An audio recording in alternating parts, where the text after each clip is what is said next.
महाभारत हिंदू का ही नहीं समस्त मानव जाति का ग्रंथ है। इससे प्रत्येक मानव को अच्छी शिक्षा और मार्ग मिल सकता है।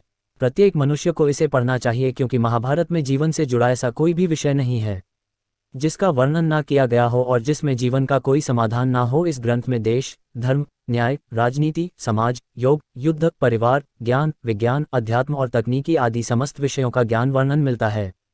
आज की इस वीडियो में हम महाभारत का ऐसा प्रसंग के बारे में बताएंगे जिससे आज का मानव बहुत कुछ सीख सकता है। उससे पहले आपसे रिक्वेस्ट है कि आपने अभी तक हमारे चैनल को सब्सक्राइब नहीं किया है तो सब्सक्राइब कर ले।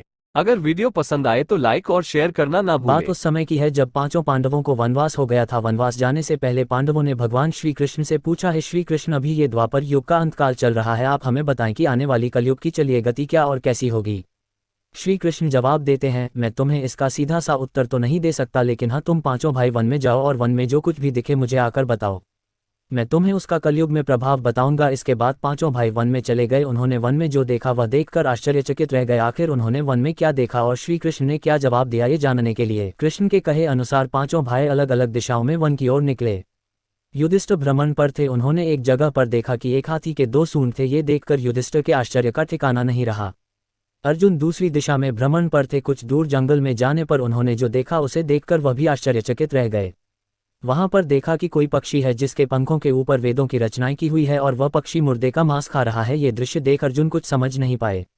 दोनों भाइयों की तरह भीम भी भ्रमण पर थे। उन्होंने जो देखा वह भी आश्चर्यचकित रह गए। उन्होंने देखा कि गाय ने एक बछड़े को जन्म दिया, लेकिन जन्म के बाद में गाय बछड़े को इतना चाट रही है कि उसका बछड़ा लहूलुहान हो गया है। सहदेव भी भ्रमण पर थे तो उन्होंने चौथा आश्चर्य देखा। उन्होंने देखा कि 6-7 कुएं हैं जिसमें पानी है और बीच का एक कुआं खाली है। बीच का कुआं काफी गहरा होते हुए फिर भी पानी नहीं है। घोर आश्चर्य हुआ, ऐसे कैसे हो सकता है।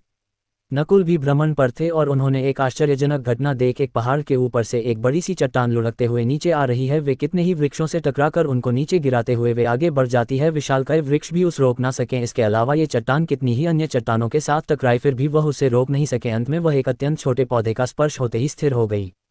इसके बाद पांचों भाई एकत्रित हुए और शाम को भगवान श्री कृष्ण को अपने अनुभव सुनाए।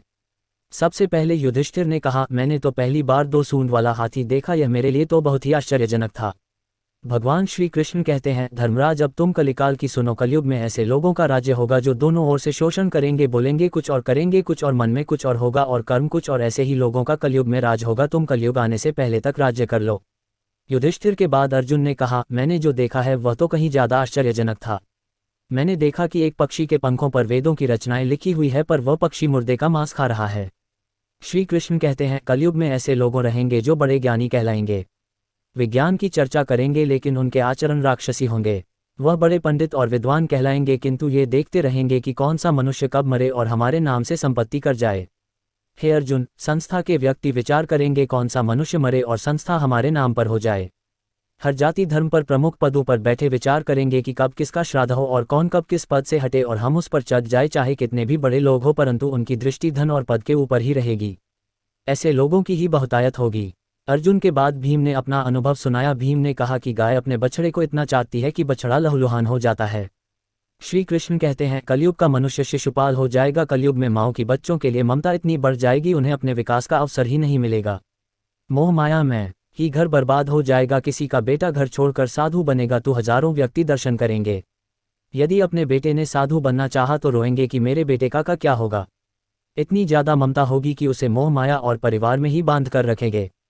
उसका जीवन वहीं खत्म हो जाएगा। वास्तव में लड़के तुम्हारे नहीं है, वह तो बहुओं की अमानत है और लड़कियां जमाइयों की अमानत है और तुम्हारा ये शरीर ममुत्योत की अमानत है। तुम्हारी आत्मा परमात्मा की अमानत है, इसलिए तुम्हारा अपने शाश्वत संबंध को जानना आवश्यक है। भीम के बाद सहदेव ने पूछा, हे श्री कृष्ण, मैंने जो देखा, मैंने ये देखा कि 5-7 बड़े कुओं के बीच एक गहरा कुआं बिल्कुल खाली है, जबकि ऐसा संभव कैसे हो सकता है।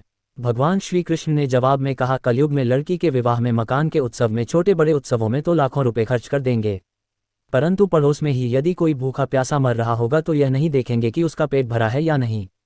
उनका अपना ही सगा भूख से मर जाएगा, उसे देखते रहेंगे और दूसरी ओर मौज, मदिरा, मांस भक्षक, सुंदरता और जश्न में पैसे उड़ाएंगे किंतु किसी के 2 आंसू पोंछने में उनकी रुचि ना होगी।